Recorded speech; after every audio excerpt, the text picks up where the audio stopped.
बिस्मिल्लाहिर्रहमानिर्रहीम। आप देख रहे हैं प्रोग्राम आखिर क्यों, मैं कायम एहतशाम हूँ। इस वक्त मैं 208 चक रोड पर मौजूद हूँ। हालात सूरत हाल ये है कि इस रोड की दास्तां अगर कहानी आपके सामने बयान की जाए तो आप हैरान ज़रूर होंगे। हुआ कुछ यूँ है कि इस 208 चक का जो रोड है, इसके अतराफ़ में तकरीबन 8 से 10 कॉलोनियाँ आबाद कर दी गई और उस 8 से 10 कॉलोनियों का जो सारा ट्रैफिक थी, जो सारी रवानगी थी, वो इस 208 चक रोड पर ही थी। यानी उस रोड की अगर चौड़ाई देखी जाए तो वो तकरीबन 14 से 15 फीट है टोटल। तो आप ये सोच सकते हैं कि भाई उस रोड पर क्या सूरत हाल होती होगी, जहां रोज़ाना की बुनियाद में हज़ारों की तादाद में गाड़ियाँ गुजरती हैं, लोग गुजरते हैं और परेशानी का बायस बनते हैं। अब इन चीज़ों को ठीक करने के लिए ज़ाहिर सी बात है, बेशतर दफ़ा जो अहले इलाका हैं, जो लोग हैं, जो आसपास रहने वाले लोग हैं, उन्होंने इंतज़ामिया से रुजू भी किया। उनको क्या जवाब आया, क्या मसले बने, क्यों आखिरकार हल नहीं हो सके, ये सारी चीज़ें आगे बढ़ेंगी। हमारे साथ इंतज़ामिया होगी, लोग होंगे, उनसे जाने प्रोग्राम के सिलसिले को आगे बढ़ाते हैं। CC 216 में मौजूद हैं और आज के इस प्रोग्राम में जो मसाइल हैं वो हम डिस्कस कर रहे हैं। ख़ास तौर पर सबसे पहली जो बुनियादी जो अव्वलीन तरजीहात में चीज़ शामिल होती है वो ये है कि आस-पास जो लोग रह रहे होते हैं किसी भी एरिए में, उनके रोड्स की बेहतर तामीर होना, उनको बेहतर से बेहतर सहूलियात का मिलना, ताकि कन्वेंस में आने जाने में, रास्ते में जो है वो आसानी हो। लेकिन मैं जिस रास्ते से होकर इस जगह पे पहुंचा, एग्जैक्ट लोकेशन पे ये CC 216 है और यहाँ पर तकरीबन वो 1-1.5 किलोमीटर का पैच था और उस पर हमें तकरीबन 20 से 25 मिनट लग गए। सोच सकते हैं कि किस तरह की जो है वो ट्रैफिक की सूरत हाल वहाँ पर है और कितना ट्रैफिक का फ्लो है और किस नौइयत का वो रोड सड़क है। कुछ हमारे साथ दोस्त भाई खड़े, मैं कोशिश करूँगा कि 1 बाय 1 सबसे बाद में करूँ, एक्चुअल चीज़ जानने की कोशिश करूँ कि इसमें कसूरवार कौन है। अगर महकमे दिलचस्पी नहीं ले रहे तो क्या वजह है। सर, आपसे मैं बात का आगाज़ करूँगा, बताइएगा कितने अरसे से ये मसाइल ऐसे ही चूँकि तू हैं, कितने अरसे से ये मसाइल जब से ये कॉलोनियाँ वजूद में आई हैं तो उस वक़्त से जो सड़क है हमारी वो उतना लोड नहीं उठा सकती जितनी यहाँ पर ट्रैफिक है। आपने 20-25 मिनट की बात की है, मैं दयानतदारी से आपको बताने लगा हूँ कि मेरे कुछ मेहमान रात को आ रहे थे, उनका खाना था, ज़रा पहले की बात कर रहा हूँ, तो इतनी ट्रैफिक बंद थी कि जनाब वो मुझे पूछता था कि आप किधर से आऊँ। मैं कहता था जनाब अब आप उधर से चले जाओ, उधर से चले जाओ। सड़कें घूम घूम कर कम अज़ कम घंटा 1.5 घंटे के बाद मेरे घर पहुँचे। ये तकरीबन 1 किलोमीटर 1.5 किलोमीटर का भी पैच नहीं। और ये उस दिन जनाब हमारे मोहतरम DC साहब हैं, काबिल एहतराम हैं, उनको अल्लाह ने इज़्ज़त दे रखी है, वो पावरफुल हैं। वो बिलाल डोगर को इंटरव्यू दे रहे थे। बिलाल डोगर मेरा भतीजा है, अनवर डोगर का बेटा है।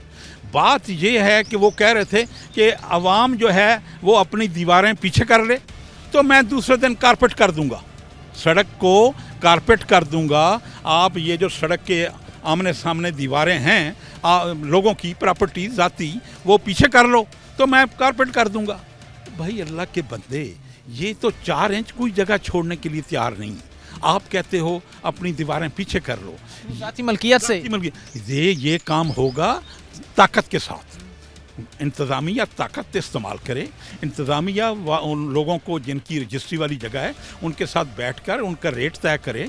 जैसे DC साहब रेट तय कर देते हैं, रजिस्ट्री का रेट है 10 लाख रुपये मरला, ये मरला, तो वो लोगों को मकसद ये है कि उनका दें पैसे। और ये जनाब 20-20 फुट या 10-10 फुट सड़क अगर खुल जाए तो ये जगह, ये इलाका जन्नत बन जाए। आप यकीन करें, बड़ी कोफत होती है, बड़ी तकलीफ़ होती है कि हम निकलते हुए सोचते हैं स्कूल टाइम तो नहीं है, फ़लान टाइम तो नहीं है, फ़लान टाइम तो नहीं है। क्यों? ट्रैफिक जनाब ज़्यादा होगी और आदमी नहीं जा सकेंगे, गुज़र नहीं सकेंगे। तो ये तो 20-25 मिनट तो शय ही कोई नहीं है, ये तो हम खुशी से गुजारा कर लेंगे जनाब। तो एहतशाम साहब आप यकीन करें, ये सबसे बड़ी ज़्यादती हो रही है और इसमें इंतज़ामिया मुलव्वस है। कहना चाहते हैं कि अगर 20-25 मिनट जो हमें इतने ज़्यादा लगे हैं, डेफिनेटली मैं तो कह रहा था अपनी टीम को कि यार ये 1 किलोमीटर का पैच है, इतना ज़्यादा जो है वो मसला बन रहा है। ये 20-25 किलोमीटर कुछ नहीं है, घंटों घंटों तक फंसे रहे। ये कोई शय नहीं है। वो बात याद आ गई है हज़रत ईसा अलैहिस्सलाम के ज़माने वाली को। उस ज़माने में लोगों की उम्रें थीं 900 साल, इतने 100 साल, 500 साल। तो किसी ने कहा एक उम्मत ऐसी भी आएगी कि उम्र होगी 50 साल, 60 साल। तो एक बूढ़ी औरत कहने लगी तो इसका मतलब है वो घरों में नहीं रहेंगे, वो घर नहीं बनाएंगे। ओ भाई मेरे, ये इंतज़ामिया जो है, जिनको अल्लाह ने इख्तियार दे रखा है, वो इख्तियार इस्तेमाल नहीं करते पब्लिक के मुफाद में। बिल्कुल, अब इनका यहाँ ज़ाती मुफाद आ जाए, ऐसे ऐसे चुटकी से आर्डर जनाब जारी हो जाएंगे, हैं जी, और नोटिफिकेशन भी जारी हो जाएंगे, सब कुछ होगा। लेकिन ये समझा हूँ। आप ये कहना चाह रहे हैं कि भाई पब्लिक इंटरेस्ट को नज़रअंदाज किया जा रहा है। अगर नज़रअंदाज ना किया जा रहा होता तो भाई जहाँ पर लोग रह रहे हैं, जहाँ पर लोग करोड़ों रुपए के घर बना के बैठे हुए हैं, अतराफ के रास्ते नहीं है। अब बिल्कुल नहीं है, नहीं है, यही बिल्कुल सही बात है शाम साहब। ये हमारी इंतज़ामिया से, ब्यूरोक्रेसी से हमारी दरख्वास्त है कि जनाब वो इसके लिए बाकायदा कानून साजी करें और जनाब जो रजिस्ट्री वाली जगह है वो उससे ख़रीदें जिस तरह, और ये ताकत इस्तेमाल करनी पड़ेगी, ठीक है। लेकिन वो चंद घर होंगे, 50 होगा, 100 घर, कितना फ्रंट पर, लेकिन पूरा इलाका मुस्तफ़ीद हो जाएगा, पूरा इलाका सुकून का सांस लेगा जनाब, ठीक है। और वो ले लिया जगह 10-10 फुट, उनकी ज़ाती जगह है, डेफिनेटली उनका हक है। फिर तो वो खुश असलूबी के साथ अगर करना चाहें, उनको हक दिया जाए, उनसे अपना गुफ्तगू की जाए, उनको पैसे दिए जाएं और वो जनाब जगह सड़क में शामिल की जाए, और आप देखें इंशाल्लाह आपको फिर टाइम नहीं लगेगा ज़्यादा। ठीक है। अच्छा, ये जो बुजुर्ग हमारे साथ खड़े थे, चूँकि मोस्टली हमने यहाँ पर जो चीज़ें देखी हैं, जो ऑब्ज़र्व की हैं या जो ऑब्जर्वेशन की है, उसमें मैं ये चीज़ मालूम पड़ी है भाई कि महकमे ने रत्ती बराबर भी इस चीज़ में इंटरेस्ट नहीं लिया। पब्लिक इंटरेस्ट को इग्नोर जहाँ पर किया जाएगा या पब्लिक इंटरेस्ट को जहाँ पर नज़रअंदाज किया जाएगा, तो हम किसी भी सूरत ये नहीं कह सकेंगे कि भाई मसाइल हल हुए हैं या हल होने की तरफ जाएंगे। एक छोटी सी चीज़ जो मैं आपके सामने बयान करना चाहूँगा वो ये है कि महकमे, इदारे, ये सब कायम करने का जो बेसिक मकसद होता है वो ये होता है कि पब्लिक इंटरेस्ट, मुल्की मफादात, कौमी मफादात, इनको जो है वो मलहूज़ खातिर जो है वो रखा जाए। लेकिन वही बात है कि जिनको हमने इतना एम्पावर किया हुआ है, जितने महकमों को इतना एम्पावर किया हुआ है, खुद चीफ मजिस्ट्रेट साहिबा कहती हैं कि भाई मेरा एसी, मेरा डीसी फुली ऑथराइज्ड है, उसको किसी किस्म की अपनी जो है वो फील्ड में जाते हुए, काम करते हुए तंगी का सामना नहीं करना पड़ेगा, किसी किस्म का प्रेशर नहीं होगा, पोलिटिकल प्रेशर नहीं होगा। आप खुले होकर जो है वो अवामी इंटरेस्ट में काम करें, तो फिर समझ से बाहर बाला तार है कि वो साहिबान अपने दफातर से बाहर निकल कर अवाम की बात सुनने को क्यों तैयार नहीं हैं।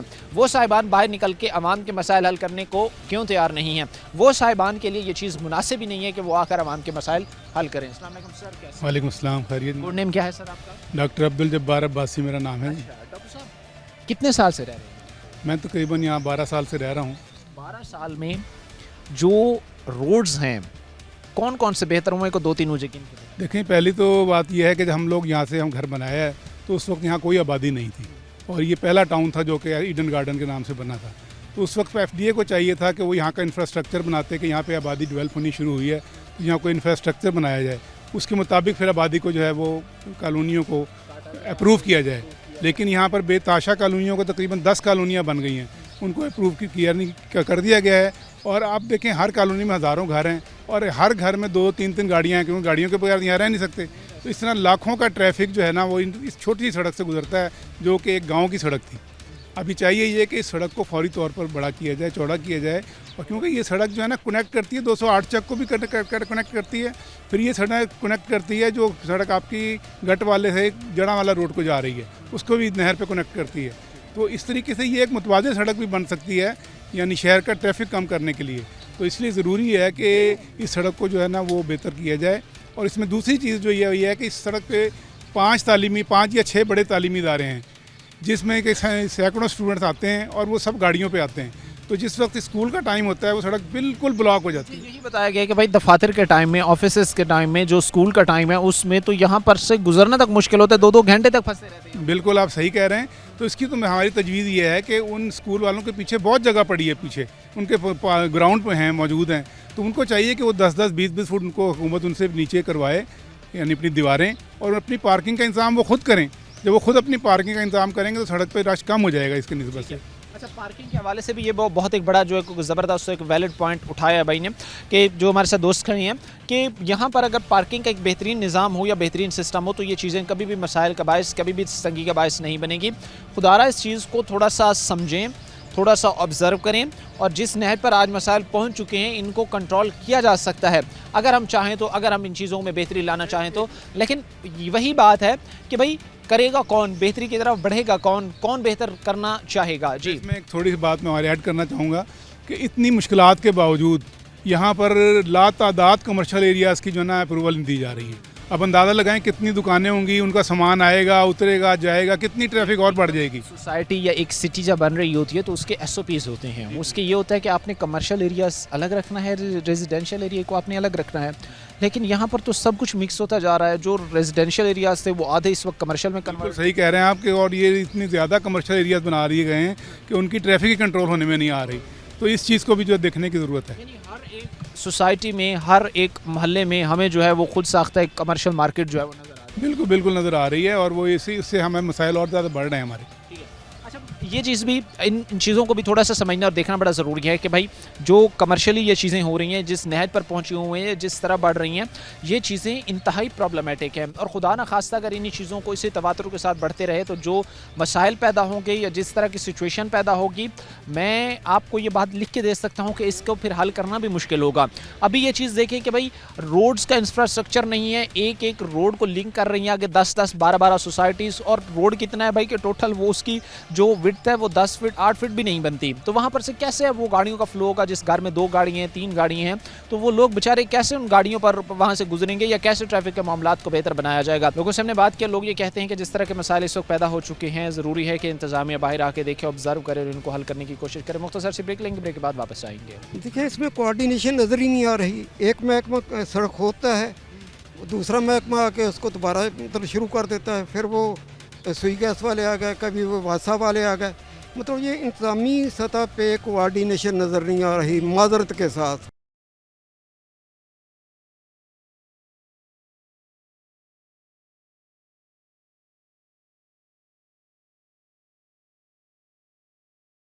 ब्रेक के बाद आपको खुशामदीद कहते हैं। प्रोग्राम के सिलसिले को आगे बढ़ाते हैं। बहरहाल छोटी सी एक हम्बल सी रिक्वेस्ट है कि भाई एक सिटी जो आप बनाने लगे हैं, अप्रूव करने लगे हैं, उसके SOPs देख लें कि वहाँ पर रास्ते कौन से लग रहे हैं, देख लें कि उन रास्तों की कैपेसिटी क्या है, देख लें कि कल अगर वहाँ पर 1000 बंदा, 2000, 3000, 10,000 बंदा आ जाए रहने, तो कैपेसिटी क्या होगी, जगह होगी, अवेलेबिलिटी होगी। ये चीज़ें देखना इंश्योर करना बड़ा ज़रूरी है।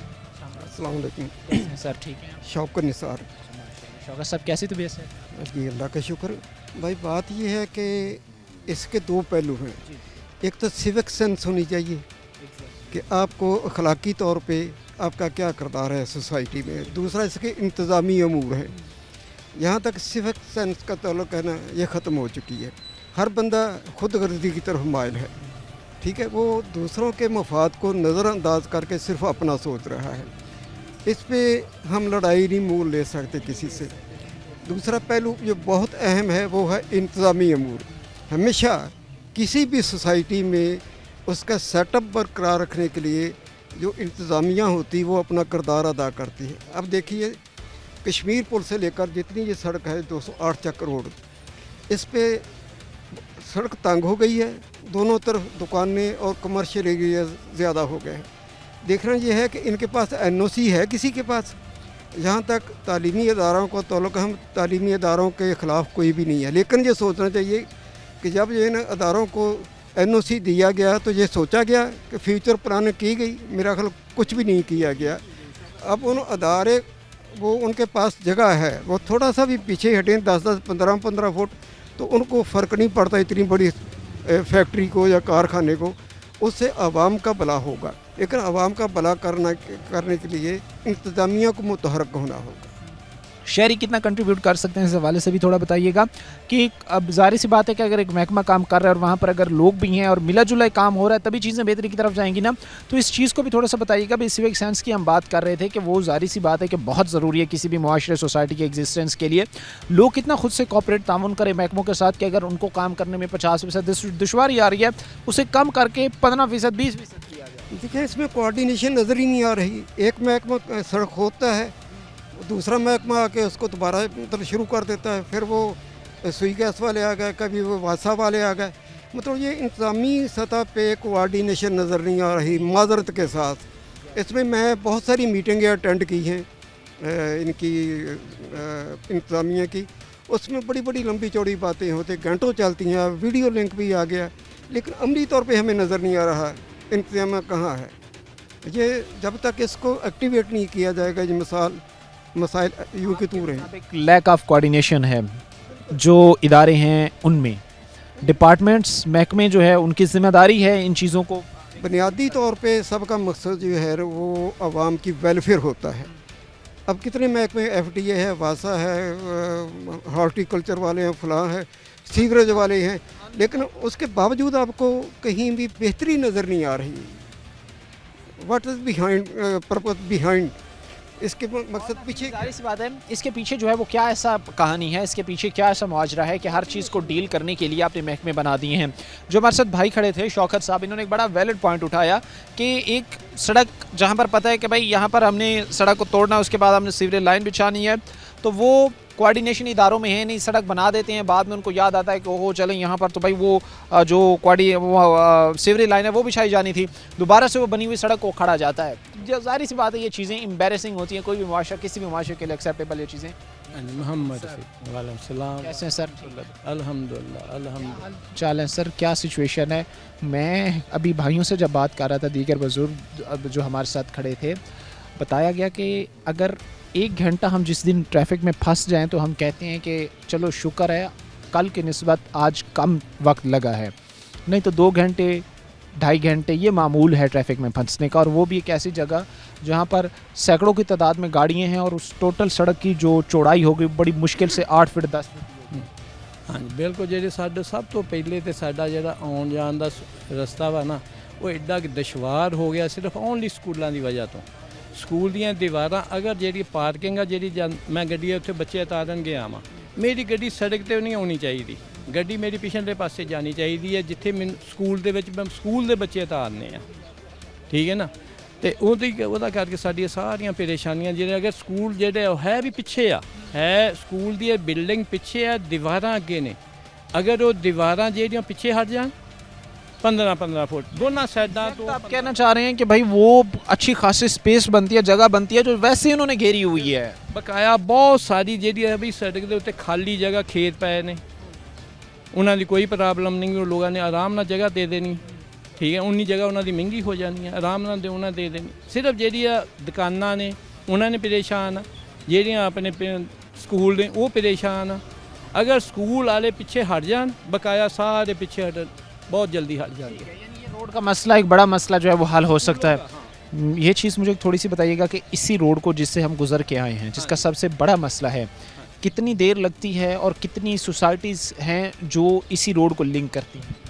सोसाइटियां ਦੇ ਇੱਥੇ ਤਕਰੀਬਨ ਕੋਈ 10 ਨੇ ਜਿਹੜੀਆਂ ਆਪਣੇ ਨੂੰ ਲੱਗਦੀਆਂ, ਤਕਰੀਬਨ ਆ सोसाइटी ਜਿਹੜੀ ਹੈ 1250 ਘਰ ਦੀ ਹੈ। जो समझ से बाहर है कि 10 सोसाइटीज़ लग रही हैं कम अज़ कम, और उसके लिए जो रोड है उसकी चौड़ाई 8 फीट 10 फीट है। बिल्कुल यही है।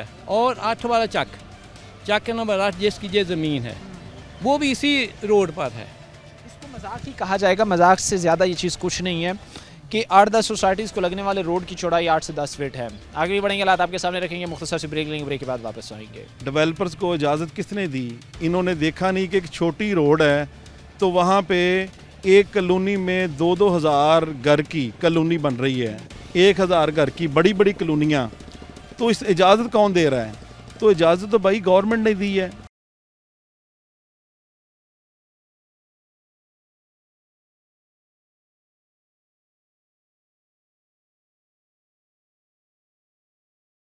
ब्रेक के बाद आपको खुशामदीद कहते हैं। प्रोग्राम के सिलसिले को आगे बढ़ाते हैं। 208 चक रोड एक ऐसा रोड इस वक्त बन चुका है जो लोगों के लिए इतना दर्द सर है, इतना परेशान कुन है, इतना परेशानी का बायस बन रहा है जो नाकाबिले बयान है।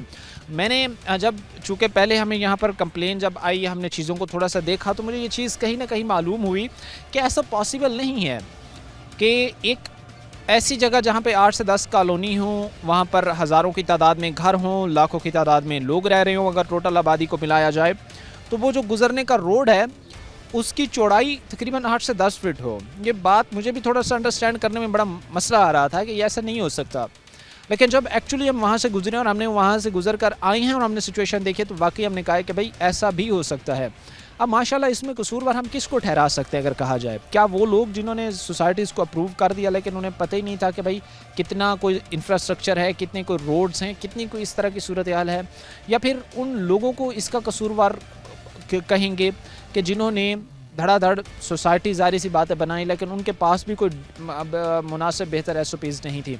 इन चीज़ों पर बात करें, कुछ बुज़ुर्ग हज़रात हमारे साथ मौजूद हैं, क्योंकि मैं ये समझता हूँ कि अभी भी नौजवान अगर बाइक पर है या गाड़ी पर है तो वो कुछ लम्हे ठहर जाता है, लेकिन अगर एक बुज़ुर्ग है वो उस तरह के रश में फंसता है या उस तरह के हालात में फंसता है तो उसके लिए वो हालात ज़्यादा तकलीफ़ का बायस बनते हैं। बुज़ुर्ग हमारे साथ बैठे, मैं इनसे बात का आगाज़ करूँगा। सर बताइएगा, सबसे पहले मुझे थोड़ा सा ये चीज़ें समझाएं कि इसमें आखिर कसूरवार कौन है क्या इसमें जो है वो महकमों की गलती कोताही है? क्या इसमें महकमों ने सही तरीके से चीज़ों को नहीं समझा जिनकी ज़िम्मेदारी थी? एफडीए हो गया, ज़िला इंतज़ामिया हो गई, जिन्होंने देखना था कि भाई ये कॉलोनी अप्रूव कर रहे हैं, क्या वहाँ तक रोड्स भी हैं कि नहीं? जी बिस्मिल्लाहिर्रहमानिर्रहीम। सबसे पहले तो आपका शुक्रिया सिटी 41 का। आपने हमारी जो प्रॉब्लम्स हैं सारी कॉलोनियों को, जितने भी टाउन हैं, इन लोगों के दुख को आपने अपना दुख समझा है। आपने ये मसाइल आज उजागर कर रहे हैं सिटी 41 पे। आप लोगों का बहुत बहुत शुक्रिया। सबसे पहले तो ये है कि ये एक छोटी 208 चक गांव की रोड है, सिंगल रोड। तो सिंगल रोड पे 8 बड़ी कॉलोनियाँ बनाने की इजाज़त किसने दी? डेवलपर्स को इजाज़त किसने दी? इन्होंने देखा नहीं कि एक छोटी रोड है तो वहाँ पे एक कॉलोनी में 2-2 हज़ार घर की कॉलोनी बन रही है, 1,000 घर की बड़ी बड़ी कॉलोनियाँ। तो इस इजाज़त कौन दे रहा है? तो इजाज़त तो भाई गवर्नमेंट ने दी है। करप्शन हुई है, पैसे लिए हैं, करोड़ों रुपए लेके इन्होंने इजाज़त दी है। तो आज देख लें कि यहाँ एक छोटी रोड पे 8 बड़ी कॉलोनियाँ बन चुकी हैं और ट्रैफिक हर वक्त जाम ही रहती है। 1 मिनट के लिए अगर ये 204 चक चौक जो छोटा चौक है, अगर इधर 1 मिनट के लिए एक गाड़ी रुक जाए तो 1 किलोमीटर तक लंबी लाइनें लग जाती हैं। 1 मिनट अगर गाड़ी वहाँ पे रुकती है, 1 मिनट गाड़ी रुक जाए। और यही मनासिर हम नाज़रीन देख कर भी आए हैं। साथ में जो इस वक्त आप वीडियो स्क्रीन पर देख भी रहे होंगे कि जो चीज़ें या जो हालात हैं वो इस कदर इस तरह जो है वो ख़तरनाक सिचुएशन पर पहुँचे हुए हैं। अच्छा, फिर वहाँ पर क्या कोई ट्रैफिक के एहलकार भी खड़े होते हैं ताकि वहाँ से जो ट्रैफिक फ़्लो है, ट्रैफिक की रवानगी है, उसको यकीनी बनाया जाए? वो ये है कि हमने तकरीबन ये 4 साल से हम जद्दोजहद कर रहे हैं। हम ये जो CTO ट्रैफिक के जो चीफ ट्रैफिक ऑफिसर हैं SP साहब, तो जो पहले थे उनको हमने एप्लीकेशन दी बाकायदा, उनसे मीटिंग की कि हमारे रोड पे ट्रैफिक बहुत ज़्यादा ब्लॉक रहती है, हम लोग बहुत परेशान हैं, बहुत अजियत में हैं, बहुत तंगी में हैं, तो हमारे यहाँ ट्रैफिक अहलकार तैनात किए जाएँ ताकि वो जो मामलात हैं ट्रैफिक के वो मामला चल सकें। मगर अभी देखें इधर 5-6 स्कूल बन गए हैं इस रोड पे, उन्होंने उधर पिक एंड ड्रॉप की जगह ही नहीं छोड़ी। देखें एक छोटी रोड है, उधर स्कूल बन गए हैं, वो स्कूलों के लिए पिक एंड ड्रॉप के लिए जगह नहीं छोड़ी। सड़क पे ऊपर गाड़ियाँ खड़ी होती हैं, तो उधर भी स्कूल के औकात के दौरान में सुबह के टाइम और दोपहर के टाइम उधर भी 1-1 घंटा ट्रैफिक जाम रहती है। तो सारे लोग, किसी अगर कोई एम्बुलेंस कोई मरीज़ ने जाना हो तो ट्रैफिक में 1-1 घंटा फंसे रहते हैं। सारी दुनिया यहाँ के लोग अजियत में, लोग तो इतने परेशान हैं। हम तो डिप्टी कमिश्नर साहब से मिल चुके हैं, एक दफ़ा नहीं मिले, हम तो 3 दफ़ा डिप्टी कमिश्नर साहब मीटिंग कर चुका हूँ मैं। ये जो कैप्टन नदीम नासर साहब हैं उनको मिले हैं, इनसे पहले कमिश्नर साहबा रही हैं उनसे मिले हैं। हम तो इनको रिटर्न एप्लीकेशन दे चुके हैं। हमारी तो एप्लीकेशनें, वो तो कहते हैं कि फैसलाबाद को हम बड़ा आइडियल बनाने जा रहे हैं, फ़लाँ प्रोजेक्ट, फ़लाँ जगह पे फ़लाँ अरब का प्रोजेक्ट, फ़लाँ जगह पे फ़लाँ अरब का प्रोजेक्ट, इतने अरब का प्रोजेक्ट, तो वो आइडियल फैसलाबाद बनने जा रहा है। आप कह रहे हैं कि भाई वो आपकी एप्लीकेशन रद्दी की टोकरी में थी? देखें हमने तो एक दफ़ा एप्लीकेशन नहीं दी, हम तो 4 सालों से एप्लीकेशनें दे रहे हैं, मीटिंग्स कर रहे हैं। ये जितने बुजुर्ग बैठे हैं ये हम सब लोग डिप्टी कमिश्नर से मिल चुके हैं। हमने ये कैप्टन साहब, आप पूछ लें उनसे जाके कि ईडन गार्डन के दोस्त बुजुर्ग उनके पास कितने चक्कर लगा चुके हैं। हमने 2-2 घंटे इंतज़ार करके हमारी बारी आती है, हम उन्हें कहते हैं, वो कहते हैं हमारे पास फंड नहीं है, हम कुछ नहीं कर सकते। और आप ये देखें तो ये रास्ते में सड़कें हमारी टूटी हुई हैं, सड़कों में खड्डे पड़े हुए हैं। ये ईडन गार्डन चौक जो है, ईडन गार्डन चौक पे खड्डे पड़े हुए हैं, सड़क टूटी हुई है। 300-300 फुट के 400-400 फुट के जो सड़क है वो टूट गई है, खड्डे पड़े हुए हैं, कोई पुरसाने हाल नहीं है, बहुत बुरे हालात। असल जो मसला है, असल जो इश्यूज़ है वो ये है कि इन लोगों को, या ये जो हमें मायूस लोग नज़र आ रहे हैं, इसके पीछे भी एक वजह है। क्योंकि बार बार जब ये महकमों से उम्मीदें वाबस्ता करेंगे, बार बार जब ये चीज़ सोचेंगे कि भाई महकमे आके ठीक कर देंगे, फ़लाँ इंतज़ामिया ठीक कर देगी, फ़लाँ महकमा इस चीज़ को ठीक कर देगा, लेकिन वो चीज़ें ना ही होती, मायूसी का इनको सामना करना पड़ता है। तो डेफिनेटली ही इन्होंने यही चीज़ ही कहनी है भाई कि कोई पुरसान हाल नहीं है, कोई पूछने वाला नहीं है। जी अच्छा, ये देखें करोड़ों रुपया हम कॉलोनियों वाले टैक्स दे रहे हैं, प्रॉपर्टी टैक्स, करोड़ों रुपया। हमारी सड़कें देखें टूटी हुई हैं, आप गुजर के आए हैं।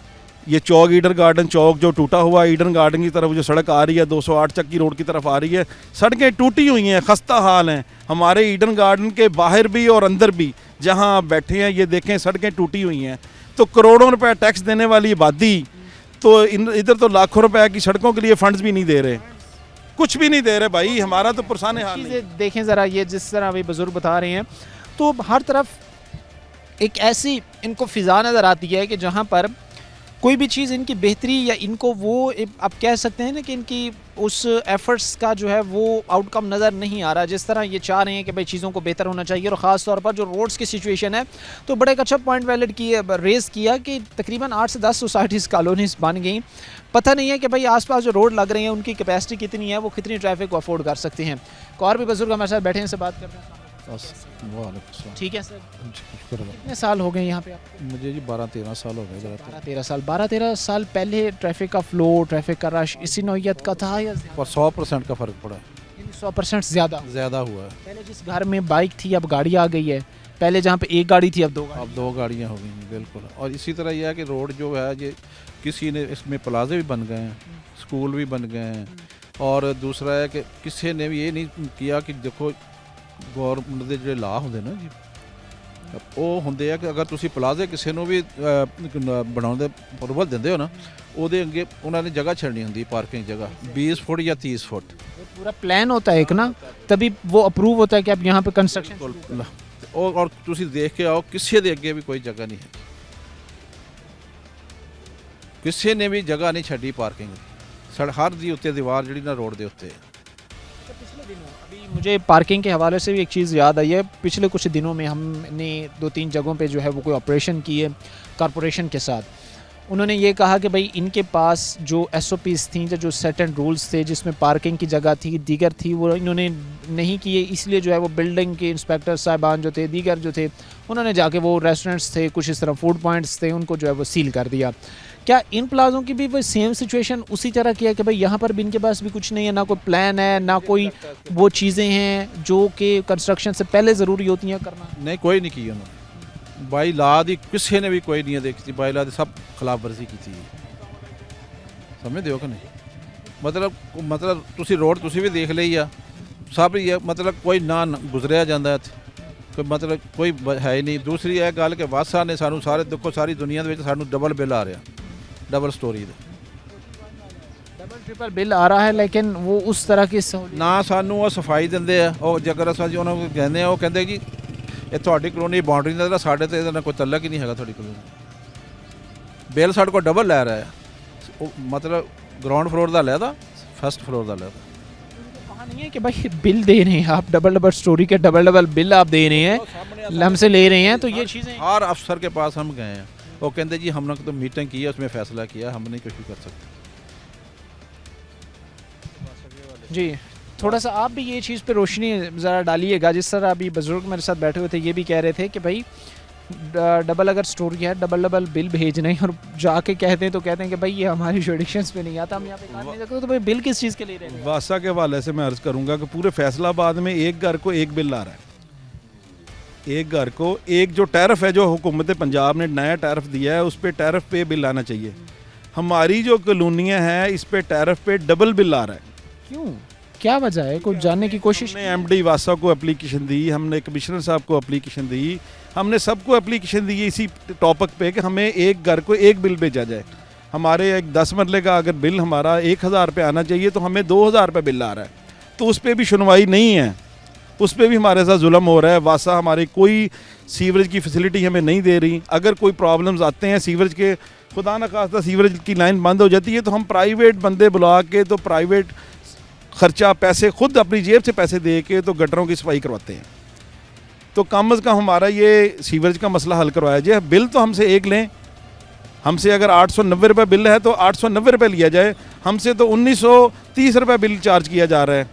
हम तो बहुत अजियत में हैं, हमारे साथ तो ये कॉलोनियों वालों के साथ तो बहुत जुल्म ज़्यादती हो रही है। देखें ना कि ये कमिश्नर साहब को चाहिए कि ये एक बिल को, एक घर को एक बिल भेजें, तो एक घर को ये डबल बिल चार्ज कर रहे हैं, तो कोई सुनने वाला नहीं है। मैं एक चीज़ थोड़ा सा मुझे मेरे देखने वालों नाजरीन के लिए, फिर मेरे लिए भी थोड़ा सा क्लैरिफाई कीजिएगा, क्योंकि हम अक्सर ऐसी भी जगहों पे जाते हैं जहाँ पे लोअर मिडिल क्लास रहते हैं। उनकी नज़र में आप लोग यहाँ पर जो बैठे हैं, इनके पास सारी फैसिलिटीज़ हैं, वासा इनके ताबे है, वासा की सारी फैसिलिटीज़ मौजूद हैं, रोड्स मौजूद है, बेहतर इंफ्रास्ट्रक्चर मौजूद है, लेकिन एक सफ़ेद पोश कॉलोनी में बैठा शख्स कह रहा है कि भाई यहाँ पर तो कुछ भी नहीं है, हम तो पिस रहे हैं। ये चीज़ें थोड़ा सा देखने वाले नाजरीन को भी क्लियर कीजिएगा, जो कहते हैं कि यहाँ पर तो हर चीज़ अवेलेबल है। देखें जी, कोई अवेलेबिलिटी नहीं है, सड़कें हमारी टूटी हुई हैं। कोई हमारा जो भी इधर से एमएनए हैं, जो एमपी हैं, जो गवर्नमेंट नून लीग की अभी गवर्नमेंट है, हुकूमत पंजाब है, हमारी तो सुनता ही कोई नहीं।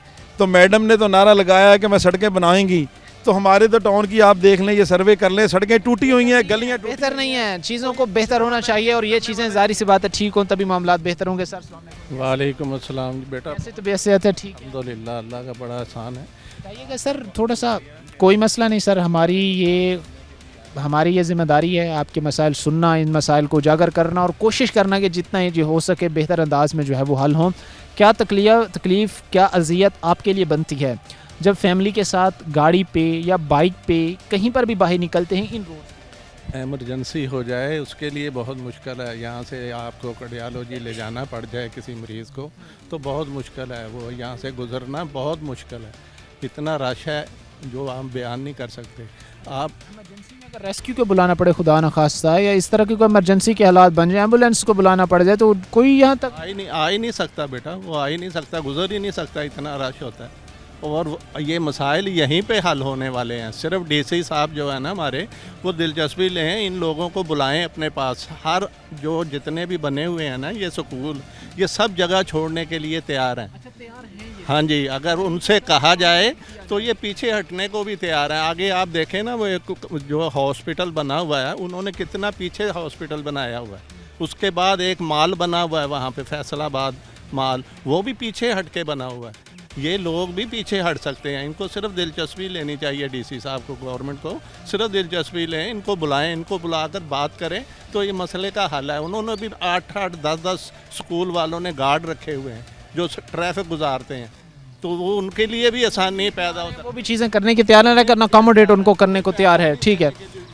अच्छा, इस खुद ब खुद पीछे हटेंगे, इनको सिर्फ बुलाकर इनको कहा जाए कि पीछे हटें, तो ये ट्रैफिक यहाँ पे जाम है, ताकि एक्सपेंड जो है वो किया जा सके। ये चीज़ें हैं, हालात हम इस वक्त आपके सामने रख रहे हैं। इंतहाई परेशानी का शिकार हैं 208 चक से ये जो सड़क है, और इन हवाले से जो है वो चीज़ों को बेहतर बनाने की ये जिम्मेदारी थी महकमों के कि उन्होंने करनी थी, लेकिन अनफॉर्चुनेटली फिर वही बात है कि शायद उनके पास फुर्सत नहीं है। मुख्तसर से ब्रेक लेंगे, ब्रेक के बाद वापस आएंगे। बिजली में बहुत सारे हमारे इधर मसाइल हैं, बिजली का इतने ज़्यादा मसाइल हैं आप सोच नहीं सकते। वासा के बहुत ज़्यादा मसाइल हैं, डबल ट्रिपल बिल हमें दे रहे हैं, कोई पूछने वाला नहीं है क्यों हमें ज़्यादा बिल दे रहे हैं।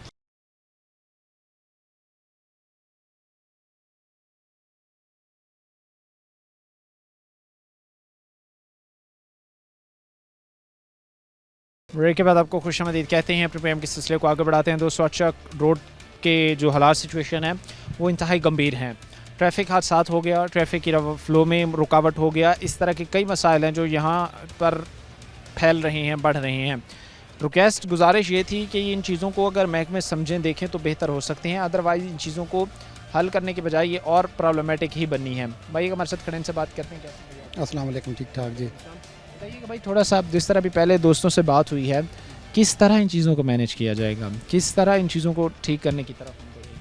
देखें जी, चीज़ें ठीक तो तभी होंगी जब इंतज़ामिया चाहेगी। तो इंतज़ामिया आप देखें, ये 208 चक जो रोड है, इसके ऊपर कम से कम मेरे ख्याल में 15 से 20 बड़े अच्छे किस्म के जो है ना वो स्कूल खुल गए हैं। आने जाने में बहुत ज़्यादा मुश्किलात हैं। इसके अलावा बहुत सारे प्लाजे खुल गए हैं, बहुत मसला है। रोड छोटा सा है, इसके अलावा जो है रोड सारा टूटा फूटा पड़ा हुआ है, कोई इसकी तरफ तवज्जो नहीं दे रहा। हमारी अपनी जो बाहर की सड़कें हैं, जो अंदर की सड़कें हैं, वो ख़ुद हम ठीक करते हैं तो ख़ुद ही हमारे ऊपर है। कोई हमारी तरफ ना कोई MNA, ना कोई MPA, ना कोई इंतज़ामिया, कभी जो भी अब हमने 3-4 सड़कें बनाई हैं हमने ख़ुद ही बनाई हैं। और उसकी तरफ दूसरा जो है ना, बिजली में बहुत सारे हमारे इधर मसाइल हैं। बिजली का इतने ज़्यादा मसाइल हैं आप सोच नहीं सकते। वासा के बहुत ज़्यादा मसाइल हैं, डबल ट्रिपल बिल हमें दे रहे हैं, कोई पूछने वाला नहीं है क्यों हमें ज़्यादा बिल दे रहे हैं। जबकि हमारे साथ वाली कॉलोनी है जो कश्मीर पुल से दूसरी तरफ जाओ, उनका रेट और है, हमारी तरफ रेट और है। उनका पानी उनको दे रहे हैं, हमारा पानी अपना, हम खुद इधर पानी हमने लगाया हुआ है वाटर प्लांट, वो उनसे ले रहे हैं। वासा का कोई मसला हो जाए, बारिश हो जाए, उसके अंदर जो है हम पानी निकालने की या कोई इस तरह की हो, वो खुद हम अपने तौर पे निकालते हैं। कोई किसी किस्म की इंतज़ामिया है ही नहीं। या तो ये ईडन गार्डन चांद पे है, तो या कोई इंतज़ामिया में कुछ फ़र्क है। ठीक है, आप ये कहना चाह रहे हैं कि या तो ईडन गार्डन फैसलाबाद में एग्जिस्ट नहीं करता, ये किसी और यूनिवर्स में जो है वो एग्जिस्ट कर रहा है, ये किसी और जगह पे एग्जिस्ट कर रहा है, या उस चीज़ को इतना नज़रअंदाज किया जा रहा है कि भाई इन लोगों को लगे कि भाई कोई पुरसाने हाल नहीं है आपका अपना। बिल्कुल बिल्कुल ऐसे ही है, बिल्कुल सही कह रहे हैं आप। अच्छा, मेरे लिए ये चीज़ें समझ से बाहर हैं। भारी भारी टैक्स लेने के बावजूद, भारी भारी टैक्सेस कलेक्ट करने के बावजूद भी अगर आपने लोगों को फैसिलिटेट नहीं करना तो फिर करना क्या है भाई, ये भी हमें बता दें। फिर इन लोगों को कोई और रास्ता दिखा दें कि भाई आपके मसाइल हमने नहीं हल करने, फलां बंदे ने हल करने हैं। अब वासा के मसाइल वासा ही नहीं हल करने, अब ये बेचारे एफडीए के पास तो नहीं जा सकते, या एफडीए के जो मसाइल हैं वो एफडीए नहीं हल करने हैं, वो अब कॉरपोरेशन के पास तो नहीं जा सकते। बहुत सारी ऐसी चीज़ें जो सोचने की ज़रूरत है। हफ़ साहब, आप थोड़ा सा मुझे बताइएगा ज़रा, क्या हम सिर्फ वो सर्कल में घूम रहे हैं कि एक अफसर साहब के रूम में गया, उसने दूसरे के रूम में भेज दिया, दूसरे ने तीसरे के रूम में, तीसरे ने चौथे के रूम में, मसला एक्चुअल हल नहीं होला, मसला जैसे वैसे का वैसे ही है। जी बिस्मिल्लाह रहमान रहीम। हमारे अहले इलाका, हमारे सीनियर हजरात कई दफ़ा दफ्तरों के चक्कर काट चुके हैं, दरख्वास्तें जमा करा चुके हैं। इस इतनी कोशिश के बावजूद भी हमारी कोई सुनवाई नहीं हो रही, और हमारी हालत ये है कि अगर हमें यहाँ कोई मरीज़ को हॉस्पिटल लेके जाना पड़े तो ये हमारे लिए नामुमकिन है।